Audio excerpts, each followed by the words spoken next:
اس programme کے اخراجات جو اسمر منسٹریز کے دوست اور پارٹنرز ادا کرتے ہیں۔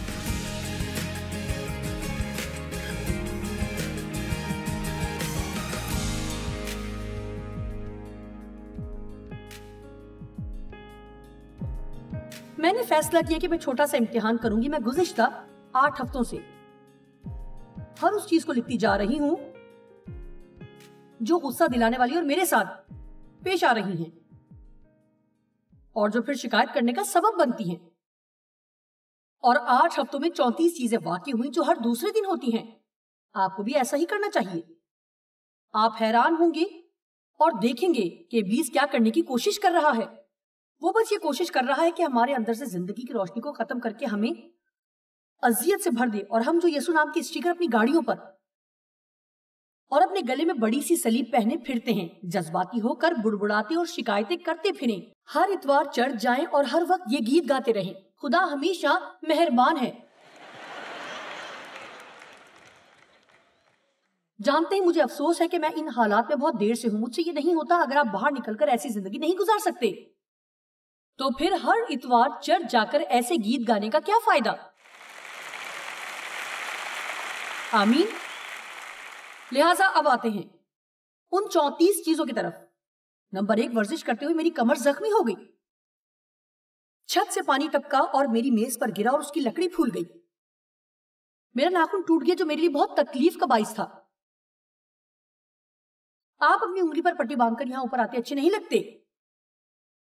میری کلائی مڑ گئی، میرا سامان جہاز پر رہ گیا، میری ماں کے مرنے سے پہلے مجھے نرسنگ ہوم جانا پڑا اور مجھے خود ان کی دیکھ بھال کرنا پڑی۔ اور اگر آپ نرسنگ ہوم میں کسی کی دیکھ بھال کر رہے ہوتے ہیں تو آپ کو معلوم نہیں ہوتا ان کو کب کس تکلیف کا سامنا کرنا پڑ جائے، اور آپ کو بہت کم آرام کا موقع ملتا ہے، اور آپ کو سب کچھ چھوڑ کر آپ جو بھی کر رہے ہوتے ہیں ان کو سنبھالنا پڑ جاتا ہے۔ میں نے آپ میں سے بہت سارے لوگوں کو آمین کہتے ہوئے سنا۔ مجھے 2 مرتبہ اپنی ماں کے لیے نرسنگ ہوم جانا پڑا۔ میری کمر اب بھی دکھتی ہے۔ کمر کی درد کے لیے بازوؤں کو پھیلاتے ہوئے ایک پر چوٹ بھی لگ گئی تھی۔ اب اس موقع پر میری کمر میں درد، بازو میں درد اور کلائی میں درد۔ مجھے ایک بار پھر اپنی ماں کے لیے نرسنگ ہوم جانا پڑا۔ اپنے سفید صوفے پر سرخ رنگ کا وٹامن شربت گرا دیا۔ ڈیو نے گولف کی بال کھڑکی کے راستے گولف کورس میں پھینک دی۔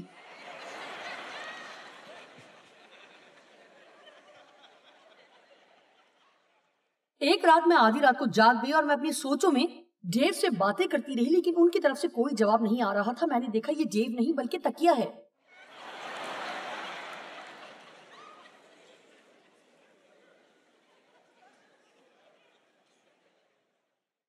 میں نے صوفہ بدلنے میں پیسے خرچ کر دیے جسے بدلنے کا کوئی منصوبہ نہیں تھا۔ میرے پاؤں کا پنجہ میرے پجامے میں پھنس گیا تھا۔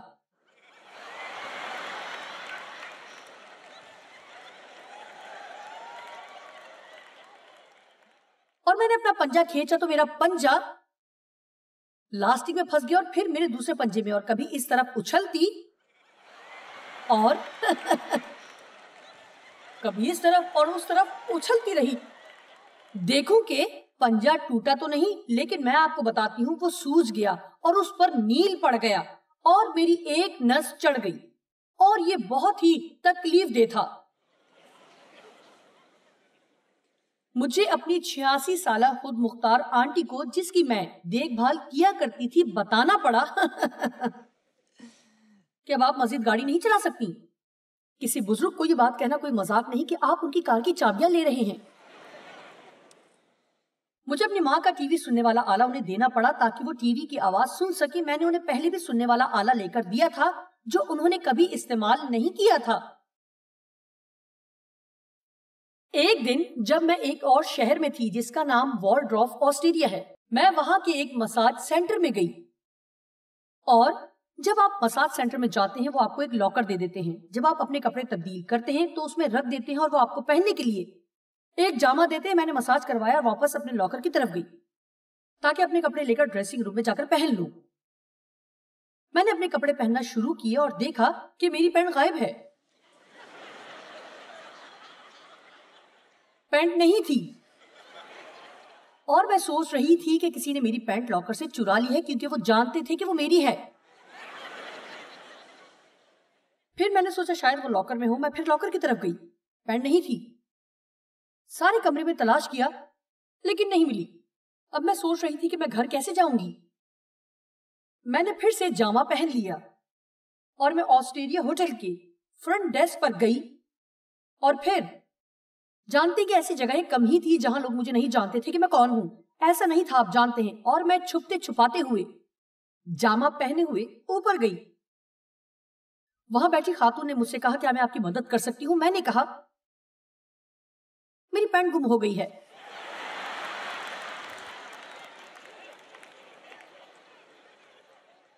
جی جانتے ہیں کہ یہ حقیقی زندگی ہے. یہ پلپٹ والی زندگی نہیں ہے. یہ اور طرح کی زندگی ہے. ہماری زندگی بھی دوسرے عام لوگوں جیسی ہے. آمین. لہٰذا اس نے کہا آپ کی پینٹ کھو گئی ہے. میں نے کہا وہ میرے لاکر میں نہیں ہے. خیر اب ہم پھر نیچے جا رہے تھے. وہ میرے ساتھ تھی. ہم پینٹ تلاش کر رہے تھے. اس نے ہر لاکر میں دیکھا لیکن پینٹ نہ ملی. بالآخر اس نے کہا آپ جانتی ہیں کہ ہماری گفٹ شاپ وہاں ہے. میں ان کو کال کروں گی. آپ وہاں جا کر اپنے لیے پینٹ لے سکتی ہیں. اب مشکل یہ تھی کہ گفٹ شاپ تک جانے کے لیے لابی میں سے گزر کر جانا تھا اور گفٹ شاپ پر جانے کے لیے ان کپڑوں میں لابی میں سے گزرنا ایک مشکل مرحلہ تھا. میں گفٹ اسٹور میں گئی. خاتون نے مسکراتے ہوئے کہا آپ وہ ہیں جن کی پینٹ گم ہو گئی ہے. پھر انہوں نے مجھے پینٹ دی. میں گھر جانے کے قابل ہوئی. اس دن دوپہر میں انہوں نے مجھے کال کر کے کہا کہ ہم معذرت چاہتے ہیں مسز مائر ہمیں آپ کی پینٹ مل گئی ہے. میں نے کہا کہاں سے ملی؟ انہوں نے کہا لگتا ہے آپ نے اپنی پینٹ بینچ پر ہی چھوڑ دی تھی اور کسی نے اسے لا کر ڈیسک پر رکھ دیا اور ہم نے غلطی سے اپنی اپوائنٹمنٹ بک اس کے اوپر رکھ دی تھی لہٰذا ہم اس کو نہیں دیکھ سکے. یہ ایک پرمزاح دن تھا. میں اپنی پینٹ مساج سینٹر میں بھول آئی اور میری ماں $350 کا چشمہ کہیں گما بیٹھی. ہم سوچتے کہ انہوں نے اسے بھول چوک میں کسی کوڑے دان میں پھینک دیا ہوگا. 24 گھنٹے ہمارے گھر میں پانی نہیں آیا. میری آنٹی کو آنکھوں کی تکلیف ہو گئی جس کا مطلب تھا کہ ہمیں انہیں آنکھ کے ڈاکٹر کے پاس لے جانا ہوگا اور وہ چل نہیں سکتی تھی. ان کا وزن بہت زیادہ تھا لہٰذا ان کو ڈاکٹر کے پاس لے کر جانا کوئی آسان کام نہیں تھا. مجھے بھی ایک مسئلہ ہوا جس کی میں توقع نہیں کر رہی تھی. یہ کسی دوسرے کا مسئلہ تھا. کتنے لوگ ہیں جو دوسروں کے مسائل حل کرنا پسند کرتے ہیں. ڈیو کمر کے آپریشن کی وجہ سے میرے ساتھ انڈونیشیا نہیں جا سکے لہٰذا مجھے اکیلے جانا پڑا. میں نے 7 روز میں 47 گھنٹے سفر میں گزارے. میں اکیلی نہیں تھی, لوگ میرے ساتھ تھے لیکن 47 گھنٹے 7 دنوں میں, وہ بھی انڈونیشیا میں. اور جب ہم وہاں ٹھہرے ہوئے تھے تو وہاں سیلاب آ گیا اور ہماری میٹنگز خراب ہوئی. گھر آنے کے لیے جہاز میں بیٹھی مجھے معدے میں تکلیف ہو گئی. انڈونیشیا سے گھر پہنچے ہوئے ابھی 3 گھنٹے ہوئے تھے کہ ہاسپٹل سے آدھی رات کو فون آ گیا کہ اپنی آنٹی کو آ کر لے جائیں. میں ایسے تھی. ایک ملازم کا مسئلہ تھا جو کافی پریشان کن تھا. ہمارا انٹرنیٹ 2 دن تک خراب رہا جو ہمیں بہت مہنگا پڑا. آفس کے فون خراب ہو گئے. میرا پاؤں صوفے کے نیچے پھنس گیا. مجھ سے بسکٹ کا ڈبہ کینٹین کے فرش پر گر گیا. مجھے اپنی آنٹی کو بتانا پڑا کہ انہیں اب نرسنگ ہوم جانا ہوگا کیونکہ اب وہ مزید گھر پر نہیں رہ سکتی تھی. ہوٹل میں سارا دن آگ بجھانے والے آلات کی آزمائش ہوتی رہی. الارم بجتا رہا جہاں میں ٹھہری ہوئی تھی. لیکن میری اس 34 چیزوں میں سر فہرست بات یہ ہے ورزش کے بعد ہر روز میں اپنے لیے پروٹین کا ملک شیک بناتی تھی. خیر ڈیو نے یہ کیا. میں نے اپنا شیک بنایا. میں نے جب اسے چکھا تو وہ بالکل صابن کے پانی جیسا تھا. اور پھر مجھے خیال آیا آخر یہ تھا کیا؟ ڈیو برتن دھونے میں بہت اچھے ہیں. انہوں نے برتن دھوئے, ان کے لیے تالیاں ہونی چاہیے. اور انہوں نے ڈش واشر استعمال نہیں کیا. انہوں نے سوچا چلو ہاتھ سے ہی برتن دھو لیتے ہیں. لہٰذا ان کو چونکہ ڈان ڈش واشنگ صابن اچھا لگتا ہے, نیلے رنگ والا صابن, لہٰذا انہوں نے سارے برتن سنک میں ڈال دیے اور ان کو دھو ڈالا. سنیے, میں نے دیکھا نہیں کہ میری شیک بنانے والی مشین میں ابھی تک صابن لگا ہوا تھا. لہٰذا جب میں نے اسے پیا جس میں ڈان ڈش واشنگ صابن ملا ہوا تھا, کیا آپ سمجھتے کہ انہوں نے مجھ سے معذرت کی ہوگی؟ آپ جانتے انہوں نے کیا کیا؟ وہ سارا دن یہ گاتے رہے اب میں ہمیشہ بلبلے بناتا رہوں گا. آئیے خدا کی تعریف کریں کہ ہم جی سکتے ہیں اور زندہ رہ سکتے ہیں.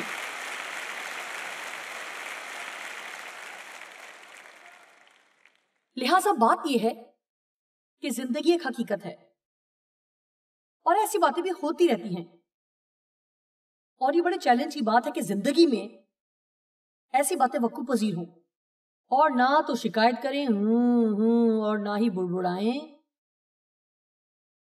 بلکہ خوش و خرم رہیں۔ 27 مرتبہ سیڑھیاں چڑھنے سے پریشان ہونے کی بجائے آئیے خوش ہوں کہ ہم ایسا کر سکتے ہیں۔ آپ کو وہ صوفہ بدلنا پڑا جو آپ بدلنا نہیں چاہتے تھے، خوش ہوں کہ ایسا کرنے کے لیے آپ کے پاس پیسے موجود ہیں۔ جاب سے متعلق شکایت کرنے کے بجائے خوش ہوں کہ آپ کے پاس جاب ہے۔ اپنے شوہر سے متعلق شکایت کرنے کے بجائے بہنوں، میں آپ کو بتانا چاہتی ہوں کہ ایسی تنہا خواتین جو انہیں آپ کے ہاتھ سے لے جائیں گی، میرا مطلب ہے وہ آپ کے شوہر کے نامکمل پن کو بھی قبول کر لیں گی، صرف اس لیے کہ وہ کسی کے ساتھ بیٹھ کر کھانا کھانا چاہتی ہیں۔ شکایت کرنا گناہ ہے۔ گنتی 21 باب کی 4 سے 7ویں آیت تک۔ بنی اسرائیل سے متعلق لکھا ہے، پھر انہوں نے کوہ ہور سے روانہ ہو کر بحر کلزم کا راستہ لیا تاکہ ملک ادم کے باہر گھوم کر جائیں، لیکن ان لوگوں کی جان پریشان بے حوصلہ ہو کر اس راستے سے عاجز آ گئی۔ ہم اس وقت تک شکر گزار رہتے ہیں جب تک کوئی ناخوشگوار بات واقع نہ ہو۔ آپ میں سے کتنے لوگ جانتے ہیں کہ آزمائشیں زندگی کا حصہ ہیں، مشکلات زندگی کا حصہ ہیں؟ مجھے اس بات سے حیرت ہوگی اگر ہم میں سے کوئی سارا دن گزار دے اور وہ بات واقع نہ ہو جس کی وہ امید کر رہا تھا کہ واقع نہ ہو۔ میں آپ کو کچھ بتانا چاہتی ہوں، ہم ان چیزوں پر کتنی توجہ دیتے ہیں جو ہمیں زیادہ پریشان کرتی ہیں۔ میں بڑی دیانتداری سے بتا سکتی ہوں کہ وہ چیزیں، حتیٰ کہ وہ سب باتیں جو میں نے پڑھ کر سنائی، مجھے اتنی پریشان نہیں کرتی۔ اصل میں ان باتوں کو بھول جانا چاہتی ہوں، ان کو یاد بھی نہیں رکھنا چاہتی۔ میرے لیے یہ بات دلچسپی سے خالی نہیں تھی کہ اس ایک وقت میں میرے ساتھ کتنا کچھ ہو رہا تھا۔ میں نے اس وقت کو ہنسی خوشی کاٹ لیا، خدا کی تعریف ہو۔ اور یہ بات ابلیس کو پاگل کر دیتی ہے۔ آمین۔ کیا آپ خوش رہ سکتے ہیں؟ یسوع اس لیے نہیں ہوا کہ ہمیں زندگی میں کوئی دکھ نہیں ملے گا۔ یہ بات لوگوں کو متاثر نہ کرتی اگر ہم صرف خوش رہتے اور ہمیں کبھی کوئی مشکل نہ دیکھنی پڑتی، ایسا کوئی بھی کر سکتا ہے۔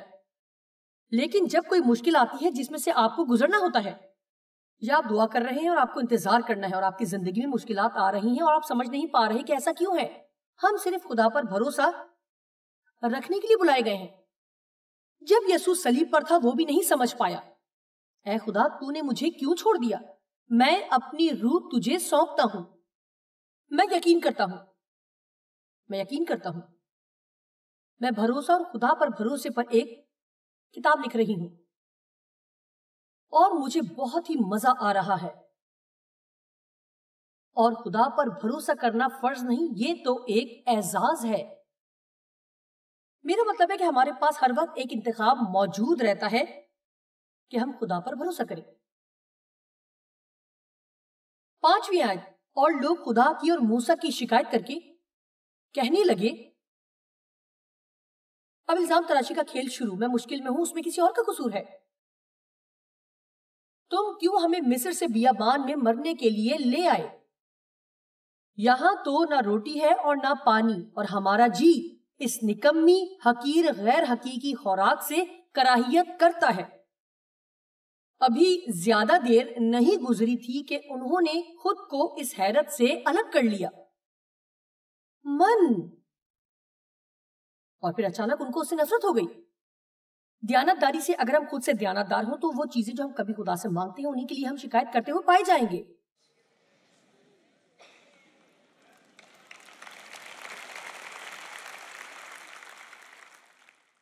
تب خداوند نے ان لوگوں میں آگ سے جلانے والے سانپ بھیجے۔ شکایت کرنا مشکلات کے دروازوں کو کھول دیتا ہے۔ تب خداوند نے ان لوگوں میں آگ سے جلانے والے سانپ بھیجے، انہوں نے لوگوں کو کاٹا اور بہت سے اسرائیلی مر گئے۔ اصل میں ان کی تعداد 23,000 تھی جو ایک دن میں مارے گئے۔ تب وہ لوگ موسیٰ کے پاس آئے، آ کر کہنے لگے ہم نے گناہ کیا۔ او عظیم مکاشفہ! اس سے پہلے کہ یہ سب کچھ ہماری زندگی میں ہو، ہمیں احساس ہونا چاہیے کہ خدا کو بڑبڑانا اور شکایت کرنا پسند نہیں ہے، اور اس کے علاوہ ہمارا خود ترس رویہ اور دوسری بے شمار ناقابل فہم باتیں وہ چاہتے ہیں کہ ہم اس پر بھروسہ کریں، اس کے شکر گزار ہوں، اس کی ہم کریں، بھلے ہمارے حالات کتنے ہی برے کیوں نہ ہوں۔ مجھے رومیو 8 باب بہت پسند ہے۔ لکھا ہے ہم تو ذبح ہونے والی بھیڑوں کے برابر گنے گئے، مگر ان سب حالتوں میں جس نے ہم سے محبت کی، ہم کو فتح سے بھی بڑھ کر غلبہ حاصل ہوتا ہے۔ فتح سے بڑھ کر غلبہ، اس کا مطلب ہے آپ جانتے ہیں کہ اس سے پہلے کہ مشکل وقت آئے آپ کو فتح مل چکی ہے۔ لہٰذا جب مشکل آپ کی زندگی میں آئے تو ایک بار سوچیں میں یہاں کیا کر سکتی ہوں، اور آپ کہیں مجھے فتح مل چکی ہے۔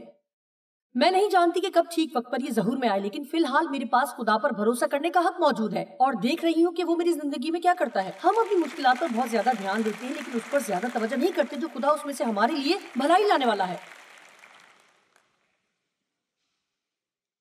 میں خوش ہوں کہ آج صبح آپ یہاں آئے اور آج کا یہ دن بہت خوشگوار ہوگا۔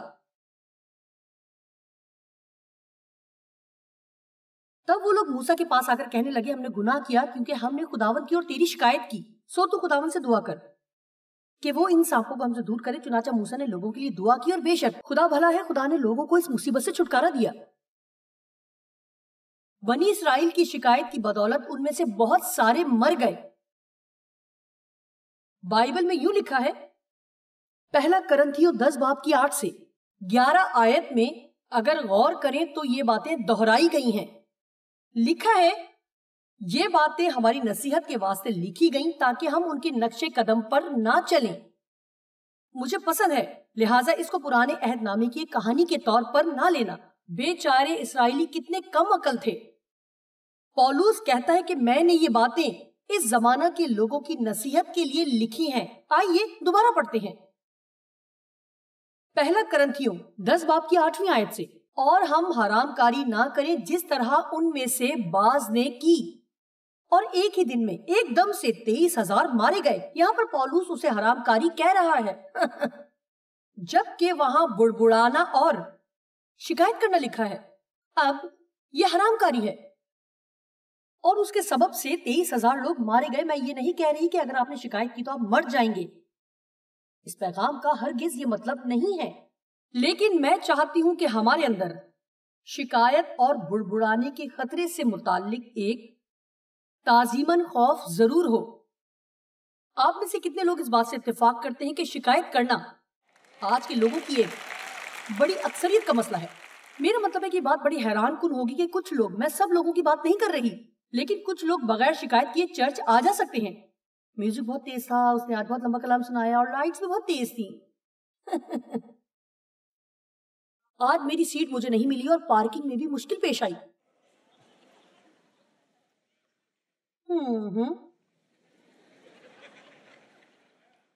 آپ کو کچھ دیر وہیں بیٹھنا پڑا۔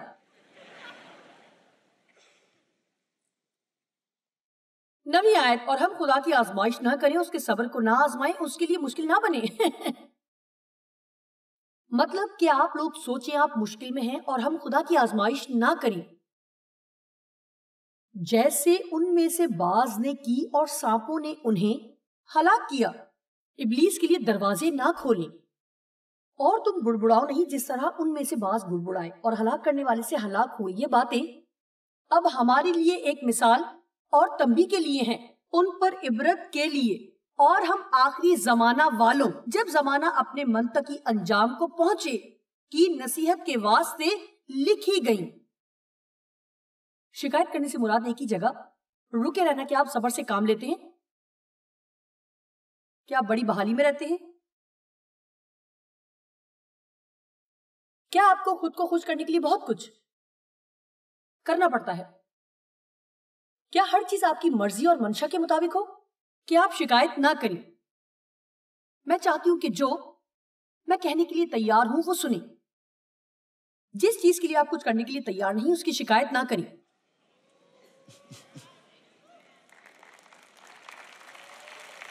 آپ کو یہ پسند آیا؟ آپ میں سے کتنے ہیں جو زیادہ کام کرنے کی شکایت کرتے ہیں؟ کسی نے ہاتھ نہیں اٹھایا۔ سنیے، میں آپ سے بہتر جانتی ہوں۔ میں یقین نہیں کر سکتی کہ مجھ سے کس قدر کاموں کی توقع کی جاتی۔ کوئی بھی ہوش مند شخص ایسی زندگی نہیں گزارتا جیسی میں گزار رہی ہوں۔ مجھ پر بہت دباؤ ہے، میں نہیں سمجھتی کہ میں اسے برداشت کر سکتی ہوں۔ کیا آپ جانتے ہیں میں آپ کے ذہنی دباؤ کو کم کر سکتی ہوں؟ میرا مطلب میں آپ کے ساتھ بیٹھ کر 1 گھنٹے میں آپ کا ذہنی دباؤ کم کر سکتی ہوں۔ آپ کہیں گے وہ کیسے؟ آپ کو یہ احساس کرواتے ہوئے کہ اچھا پھل پیدا کیے بغیر آپ کتنا کچھ کر رہے ہیں اور کسی اور کو خوش کرنے کے لیے آپ کتنی محنت کر رہے ہیں جنہیں آپ کی خوشی کی کوئی پرواہ نہیں.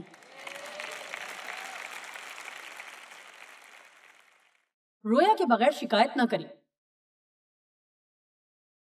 نہمیہ نے ہیکل کی گری ہوئی دیواروں کی شکایت کی تھی اور اس کے پاس رویا بھی تھی اور ان کو مرمت کرنے کا منصوبہ بھی تھا. اپنے گندے گھر کی شکایت نہ کریں, اٹھیں اور اس کو صاف کریں. مارٹن لوتھر نے بھی نسل پرستی کے خلاف شکایت کی تھی لیکن اس کے پاس رویا بھی تھی. سنیے, بغیر رویا کے شکایت نہ کریں. حبقوق 2 باب پہلی 2 آیات. مجھے معلوم ہے میں بھی خدا سے اس طرح بات کرتی رہی ہوں. میں اپنی دیدگاہ پر کھڑا رہوں گا اور برج پر چڑھ کر انتظار کروں گا کہ وہ مجھ سے کیا کہتا ہے اور میں اپنی فریاد کی بابت کیا جواب دوں کہ خدا سے اپنی شکایت کے جواب میں اس کی ترجمان بنوں. تب خداوند نے مجھے جواب دیا اور فرمایا کہ رویا کو تختیوں پر ایسی صفائی سے لکھ کہ لوگ دوڑتے ہوئے بھی اس قابل ہوں کہ پڑھ سکیں آسانی کے ساتھ اور جلدی سے. اگر آپ کو اپنی زندگی میں مال و دولت سے متعلق شکایت ہے تو پھر اپنی رویا کو لکھ لیں. ایک دن آئے گا کہ میرا تمام قرض اتر جائے گا. آپ یہ لکھیں اور کہیں دیوار پر لگا دیں. میرا مطلب ہے کہیں پر بھی لگا دیں اور ہر روز 3-4 مرتبہ آپ اپنی فہرست کو دیکھیں. خدا میرے ساتھ ہے. اچھا پیمانہ داب داب کر اور لبریز کر کے اور ہلا ہلا کر تمہارے پلے میں ڈالیں گے. آمین. میں موت کے خوف میں زندگی بسر نہیں کروں گی. مجھے اچھا محسوس نہیں ہو رہا. میں ہر وقت تھکی تھکی رہتی ہوں. میں اس کی تہہ میں جاؤں گی. میں توانائی اور جوش سے بھر جاؤں گی. تو میری زندگی کا ہر دن خوبصورت ہوگا. جب میں دعا کرتی ہوں نہ صرف خدا معجزانہ طور پر میری سب مشکلات کو دور کرتا ہے بلکہ وہ اکثر مجھ پر وہ بھی ظاہر کرتا ہے جو مجھے کرنے کی ضرورت ہے. شکریہ. صرف ایک شخص نے مجھ سے اتفاق کیا ہے. میں نے ایک اور میٹنگ میں جانا ہے. اچھا کہ آپ میری حوصلہ افزائی کرتے رہیں. ٹھیک ہے, سنیے. خدا بہت مہربان ہے. میری زندگی کے لیے مجھے اس بات کی سمجھ نہیں آتی کہ کوئی بھی کیسے ایک دن خدا کے بغیر رہ سکتا ہے. وہ سب لوگ جو دنیا دار ہیں وہ خدا سے جان چھڑانے کے چکر میں ہیں اور وہ کہتے ہیں ہم خدا پر یقین نہیں رکھتے. میرا مطلب ہے یقیناً ان کے پاس دماغ نہیں. اور وہ کہیں گے نہیں ہے. میں آج صبح آپ سے یہ کہنا چاہتی ہوں, اگر آپ نے ابھی تک یسوع مسیح کو اپنے نجات دہندہ کے طور پر قبول نہیں کیا تو یہ آج آپ کی زندگی کا بہترین فیصلہ ہوگا جو آپ کو کرنا ہے. جانتے ہیں میری سمجھ میں صرف ایک ہی وجہ آتی ہے کہ کوئی شخص کیوں یسوع کو اپنا نجات دہندہ قبول نہیں کرتا, کیونکہ وہ سوچتے ہیں کہ پھر وہ کام جو وہ ہر وقت اپنی مرضی سے کرتے تھے وہ نہیں کر پائیں گے. شاید انہیں کسی ہدایات پر عمل کرنا پڑے یا کچھ احکامات ہوں یا انہیں ایسی طرز زندگی کو چھوڑنا پڑے جو خدا کے نزدیک ناپسندیدہ ہو. لیکن مجھے بات کہنے دیے وہ چیزیں جو آپ کو اذیت میں رکھتی ہیں, خدا اس وقت تک آپ کو کچھ چھوڑنے کے لیے نہیں کہے گا جب تک وہ اس سے بڑھ کر کوئی چیز نہ دے دے. خدا بھلا خدا ہے. آپ کسی ایسی ہستی کے ساتھ رشتہ استوار کرنا کیوں نہیں چاہیں گے جو قادر مطلق ساری کائنات کا مالک ہو اور اس سے پہلے کہ آپ کا وجود اس دنیا میں آتا وہ اس وقت سے آپ سے محبت کرتا ہے. آپ کیوں نہیں چاہیں گے کہ خدا کی حضوری ہر وقت آپ کے ساتھ ہو؟ مجھے اس حقیقت سے محبت ہے کہ خدا ہمیشہ ہمارے ساتھ ہے. وہ ہر اس چیز کی فکر کرتا ہے جو ہم سے متعلق ہے. آپ میں سے کچھ لوگ بڑی بے چینی سے ایسے شخص کی تلاش میں جو ان سے پیار کرے. میں آج آپ کو بتا رہی ہوں کوئی آپ سے ایسا پیار نہیں کر سکتا جیسا یسوع کرتا ہے. کوئی نہیں.